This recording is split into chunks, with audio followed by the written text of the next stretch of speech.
मैं छत्तीसगढ़ के नौजवानों को कहूंगा, ये समय, मेरे नौजवान साथियों, ये समय आपका है। छत्तीसगढ़ महातारी की, छत्तीसगढ़ राज्य अपन गठन के 25 बछर पूरा करी है। हमें विकसित भारत बनाना है। इसके लिए छत्तीसगढ़ का विकसित होना बहुत जरूरी है। सरकार ने हर गरीब को पक्का घर देने का संकल्प लिया।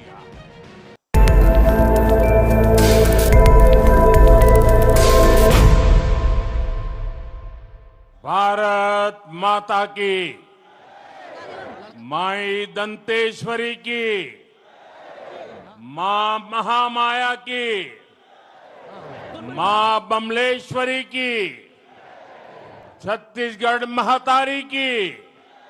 छत्तीसगढ़ राज्य अपन गठन के 25 बछर पूरा करी है। ये मौका म जम्मो छत्तीसगढ़िया मन ल गाड़ा गाड़ा बधाई और शुभकामना। भाई और बहनों, छत्तीसगढ़ के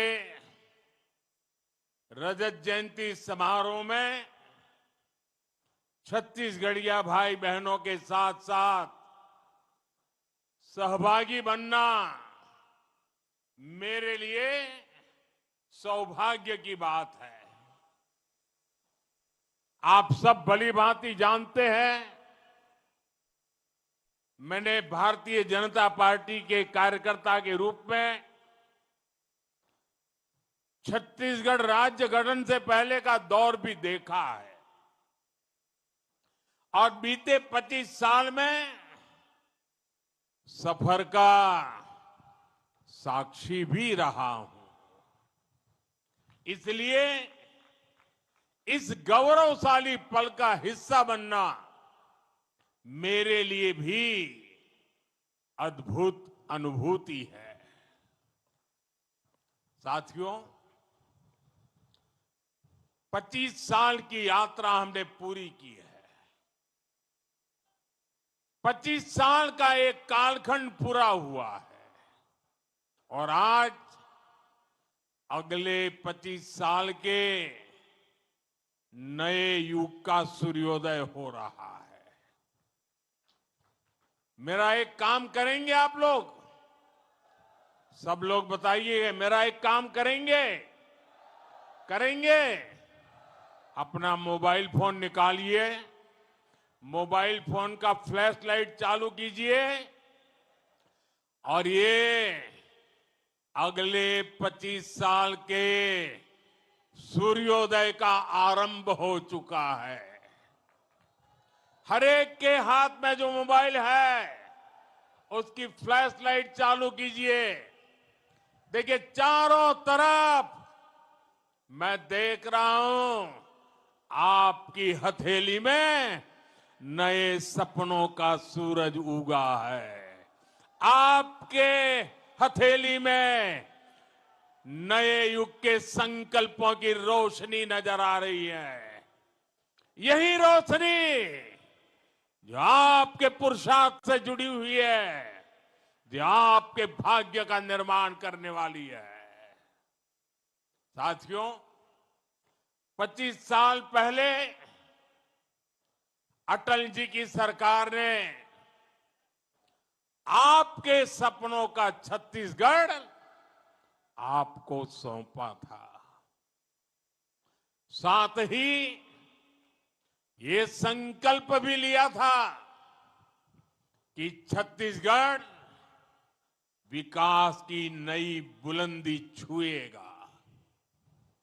आज जब मैं बीते 25 वर्षों के सफर को देखता हूं तो माथा गर्व से ऊंचा हो जाता है।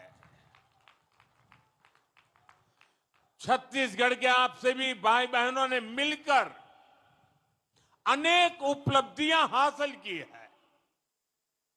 25 साल पहले जो बीज बोया गया था, आज वो विकास का वट वृक्ष बन चुका है। छत्तीसगढ़ आज विकास के पथ पर तेज गति से आगे बढ़ रहा है।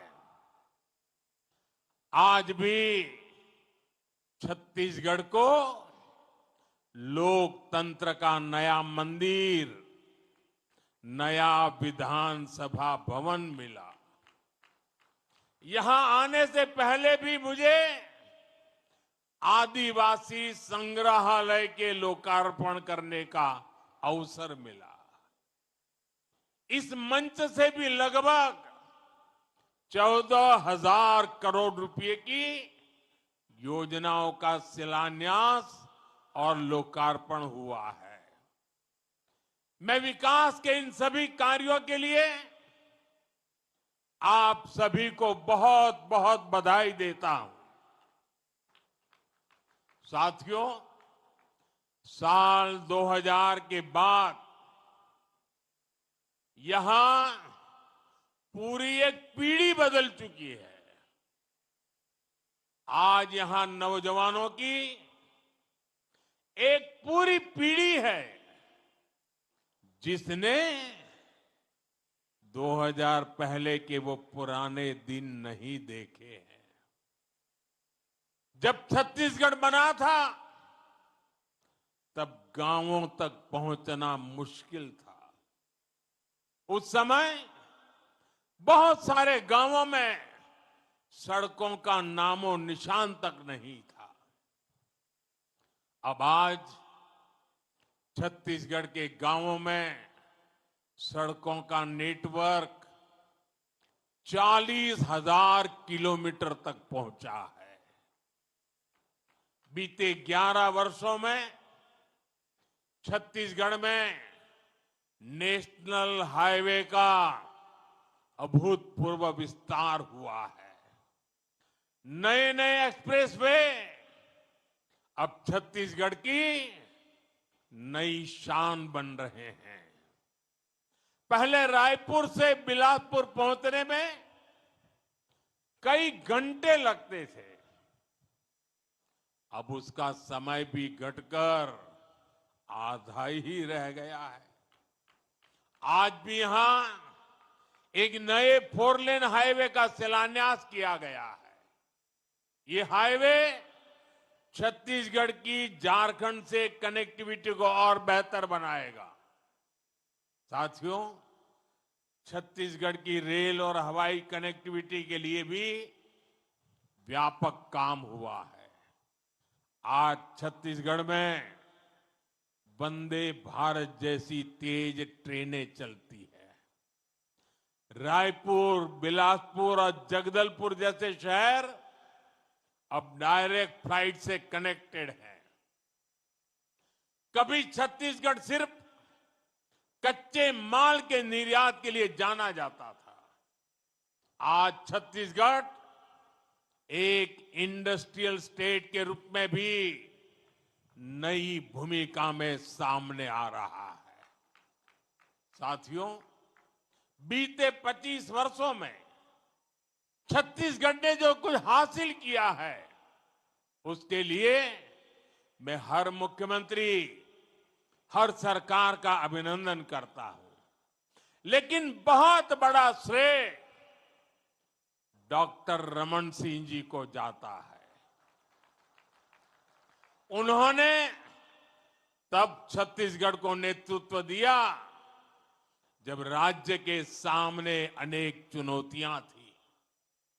मुझे खुशी है कि आज वो विधानसभा के अध्यक्ष के तौर पर अपना मार्गदर्शन दे रहे हैं और विष्णुदेव साय जी की सरकार छत्तीसगढ़ के विकास को तेज गति से आगे ले जा रही है।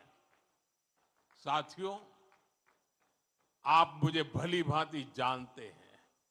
आज भी जब मैं जीप से निकल रहा था बहुत पुराने पुराने चेहरे में देख रहा था। बहुत मुझे मन को बड़ा संतोष हो रहा था। शायद ही कोई इलाका होगा जहां मेरा जाना न हुआ हो, और इसलिए आप भी मुझे भली भांति जानते हैं। साथियों, मैंने गरीबी को बड़े निकट से देखा है। मैं जानता हूं गरीब की चिंता क्या होती है, गरीब की बेबसी क्या होती है। इसलिए जब देश ने मुझे सेवा का अवसर दिया तो मैंने गरीब कल्याण पर बल दिया। गरीब की दवाई, गरीब की कमाई, गरीब की पढ़ाई और गरीब को सिंचाई की सुविधा, इस पर हमारी सरकार ने बहुत फोकस किया है। मैं आपको एक उदाहरण देता हूं। साथियों, 25 साल पहले हमारे इस छत्तीसगढ़ में सिर्फ एक मेडिकल कॉलेज था, एक।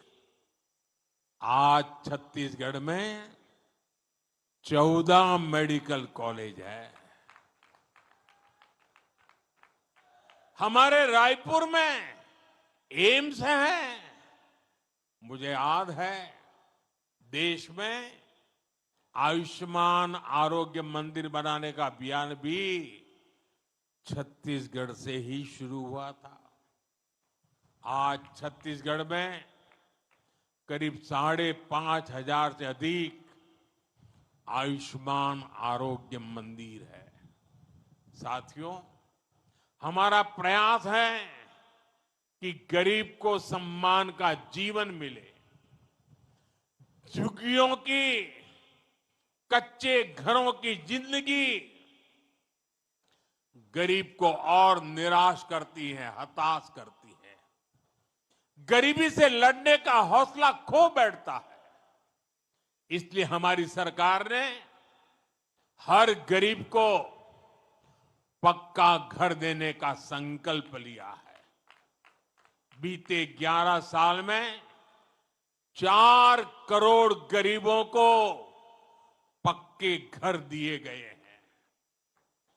अब हम 3 करोड़ और नए घर बनाने का संकल्प लेकर चल रहे हैं।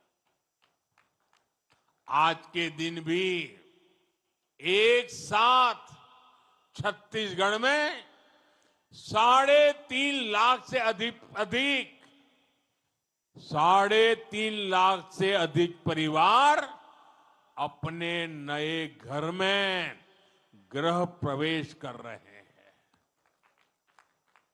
करीब 3 लाख परिवारों को 1200 करोड़ रुपए की किस्त भी जारी की गई है। साथियों, ये दिखाता है कि छत्तीसगढ़ की भाजपा सरकार गरीबों को घर देने के लिए कितनी गंभीरता से काम कर रही है। पिछले 1 साल में ही गरीबों के 7 लाख पक्के घर हमारे छत्तीसगढ़ में बने हैं। और ये सिर्फ आंकड़ा नहीं है, हर घर में एक परिवार का सपना है, एक परिवार की अपार खुशियां समाई है। मैं सभी लाभार्थी परिवारों को बहुत बहुत शुभकामनाएं देता हूं। साथियों, छत्तीसगढ़ के लोगों का जीवन आसान बने, आपके जीवन से मुश्किलें कम हो, इसके लिए हमारी सरकार लगातार काम कर रही है। आज छत्तीसगढ़ के गांव-गांव में बिजली पहुंच चुकी है। जहां बिजली नहीं आती थी, वहां आज जमाना बदल गया। आज तो वहां इंटरनेट तक भी पहुंच चुका है। कभी सामान्य परिवार के लिए गैस का सिलेंडर एलपीजी गैस कनेक्शन बहुत बड़ा सपना होता था। एक आध घर में जब गैस सिलेंडर आता था, लोग दूर से देखते थे, ये तो अमीर का घर होगा, उसके घर आ रहा है, मेरे घर कब आएगा। मेरे लिए मेरा हर परिवार गरीबी से लड़ाई लड़ने वाला परिवार है, और इसलिए उज्ज्वला गैस का सिलेंडर उसके घर पहुंचाया। आज छत्तीसगढ़ के गांव, गरीब, दलित, पिछड़े, आदिवासी परिवारों तक भी गैस कनेक्शन पहुंच चुका है। अब तो हमारा प्रयास सिलेंडर के साथ ही, जैसे रसोई घर में पाइप से पानी आता है ना, वैसा पाइप से सस्ती गैस पहुंचाने का भी हमारा संकल्प है। आज ही नागपुर झारसुगुड़ा गैस पाइपलाइन राष्ट्र को समर्पित की गई है। मैं इस परियोजना के लिए भी छत्तीसगढ़ के लोगों को बधाई देता हूं। साथियों, छत्तीसगढ़ में देश की एक बड़ी आदिवासी आबादी रहती है। ये वो आदिवासी समाज है जिसका एक गौरवशाली इतिहास रहा है, जिसने भारत की विरासत और भारत के विकास के लिए बहुत बड़ा योगदान दिया है। आदिवासी समाज का योगदान पूरा देश जाने, पूरी दुनिया जाने, इसके लिए हम निरंतर काम कर रहे हैं। देश भर में आदिवासी स्वतंत्रता सेनानियों के संग्रह बनाना हो, संग्रहालय बनाना हो, या भगवान बिरसा मुंडा के जन्म दिवस को जनजातीय गौरव दिवस घोषित करना हो, हमारी कोशिश यही है कि आदिवासी समाज के योगदान का हमेशा गौरव गान होता रहे। साथियों, आज इसी कड़ी में हमने एक और कदम उठाया है। आज देश को शहीद वीर नारायण सिंह आदिवासी स्वतंत्रता संग्राम सेनानी संग्रहालय आज देश को मिला है। इसमें आजादी से पहले के 150 से अधिक वर्षों का आदिवासी समाज के संघर्ष का इतिहास दर्शाया गया है। हमारे आदिवासी स्वतंत्रता सेनानियों ने कैसे आजादी की लड़ाई लड़ी, उसकी हर बारीकी यहां दिखती है।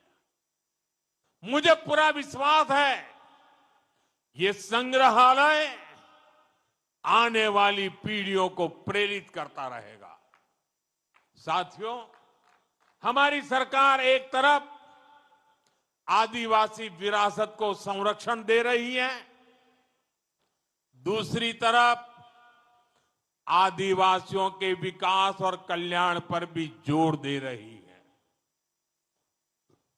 धरती आबा जनजातीय ग्राम उत्कर्ष अभियान देश के हजारों आदिवासी गांव में विकास की नई रोशनी पहुंचा रहा है। ये करीब 80,000 करोड़ रुपए की योजना है। 80,000 करोड़।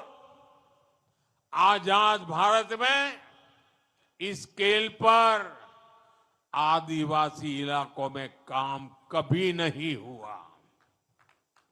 ऐसे ही सबसे पिछड़ी जनजातियों के विकास के लिए भी पहली बार कोई राष्ट्रीय योजना बनी है। पीएम जन मन योजना के तहत पिछड़ी जनजातियों की हजारों बस्तियों में विकास के काम हो रहे हैं। साथियों, आदिवासी समाज पीढ़ियों से वन उपज इकट्ठा करता है। ये हमारी सरकार है जिसने वन धन केंद्रों के रूप में वन उपज से अधिक कमाई के लिए अवसर बनाए, तेंदुपत्ता की खरीदी के बेहतर इंतजाम किए। आज छत्तीसगढ़ में तेंदुपत्ता संग्राहकों को भी पहले से कहीं अधिक पैसा मिल रहा है। साथियों, मुझे आज इस बात की भी बहुत खुशी है कि आज हमारा छत्तीसगढ़ नक्सलवाद, माओवादी आतंकी बेड़ियों से मुक्त हो रहा है। नक्सलवाद की वजह से आपने 50-55 साल तक जो कुछ झेला वो पीड़ादायक है।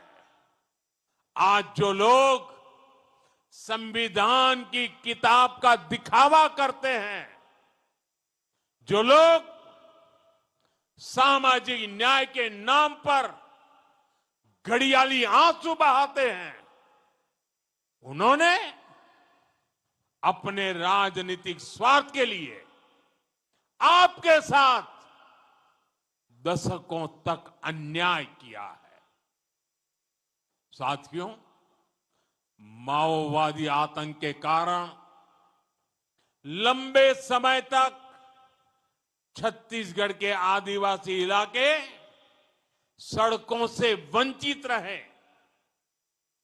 बच्चों को स्कूल नहीं मिले, बीमारों को अस्पताल नहीं मिले, और जो जहां थे बम से उड़ा दिया जाता था, डॉक्टरों को, टीचरों को मार दिया जाता था, और दशकों तक देश पर शासन करने वाले आप लोगों को अपने हाल पर छोड़कर वे लोग एयर कंडीशन कमरों में बैठकर अपने जीवन का आनंद लेते रहे। साथियों, मोदी अपने आदिवासी भाई बहनों को हिंसा के इस खेल में बर्बाद होने के लिए नहीं छोड़ सकता था। मैं लाखों माताओं बहनों को अपने बच्चों के लिए रोते बिलखते नहीं छोड़ सकता था। इसलिए 2014 में जब आपने हमें अवसर दिया तो हमने भारत को माओवादी आतंक से मुक्ति दिलाने का संकल्प लिया, और आज इसके नतीजे देश देख रहा है। 11 साल पहले देश के 125 जिले माओवादी आतंक की चपेट में थे, और अब 125 जिलों में से सिर्फ 3 जिले बचे हैं। 3 जहां माओवादी आतंक का आज भी थोड़ा रुबाब चलाने की कोशिश हो रही है, लेकिन मैं देशवासियों को गारंटी देता हूं, वो दिन दूर नहीं जब हमारा छत्तीसगढ़, हमारा हिंदुस्तान, इस हिंदुस्तान का हर कोना माओवादी आतंक से पूरी तरह मुक्त हो जाएगा। साथियों, यहां छत्तीसगढ़ के जो साथी हिंसा के रास्ते पर निकल पड़े थे, वो अब तेजी से हथियार डाल रहे हैं। कुछ दिन पहले कांकेर में 20 से अधिक नक्सली मुख्य धारा में लौट आए हैं। इससे पहले 17 अक्टूबर को बस्तर में 200 से अधिक नक्सलियों ने आत्मसमर्पण किया था। बीते कुछ महीनों में ही देश भर में माओवादी आतंक से जुड़े दर्जनों लोगों ने हथियार डाल दिए हैं। इनमें से बहुतों पर लाखों करोड़ों रुपए का इनाम हुआ करता था। अब इन्होंने बंदूकें छोड़ करके, हथियार छोड़ करके देश के संविधान को स्वीकार कर लिया है। साथियों, माओवादी आतंक के खात्मे ने असंभव को भी संभव कर दिखाया है। जहां कभी बम बंदूक का डर था, वहां हालात बदल गए हैं। बीजापुर के चिक्कापल्ली गांव में 7 दशकों के बाद पहली बार बिजली पहुंची। अबू जमाड़ के रेकावया गांव में आजादी के बाद पहली बार स्कूल बनाने का काम शुरू हुआ है। और पुवर्ती गांव के जो कभी आतंक का गढ़ कहा जाता था, आज वहां विकास के कामों की बयार बह रही है। अब लाल झंडे की जगह हमारा तिरंगा शान से लहरा रहा है। आज बस्तर जैसे क्षेत्र में डर नहीं, उत्सव का माहौल है। वहां बस्तर पंडुम और बस्तर ओलंपिक जैसे आयोजन हो रहे हैं। साथियों, आप कल्पना कर सकते हैं, जब नक्सलवाद जैसी चुनौती के साथ हम पिछले 25 वर्षों में इतना आगे बढ़ गए हैं, तो इस चुनौती के खात्मे के बाद हमारी गति और कितनी तेज हो जाएगी। साथियों, छत्तीसगढ़ के लिए आने वाले वर्ष बहुत महत्वपूर्ण है। हमें विकसित भारत बनाना है। इसके लिए छत्तीसगढ़ का विकसित होना बहुत जरूरी है। मैं छत्तीसगढ़ के नौजवानों को कहूंगा कि ये समय, मेरे नौजवान साथियों, ये समय आपका है। ऐसा कोई लक्ष्य नहीं जो आप प्राप्त न कर सके। मैं आपको विश्वास दिलाता हूं, ये मोदी की गारंटी है। आपके हर कदम, हर संकल्प के साथ मोदी खड़ा है। हम मिलकर छत्तीसगढ़ को आगे बढ़ाएंगे, देश को आगे बढ़ाएंगे। इसी विश्वास के साथ एक बार फिर छत्तीसगढ़ के हर भाई बहन को मैं बहुत बहुत शुभकामनाएं देता हूं।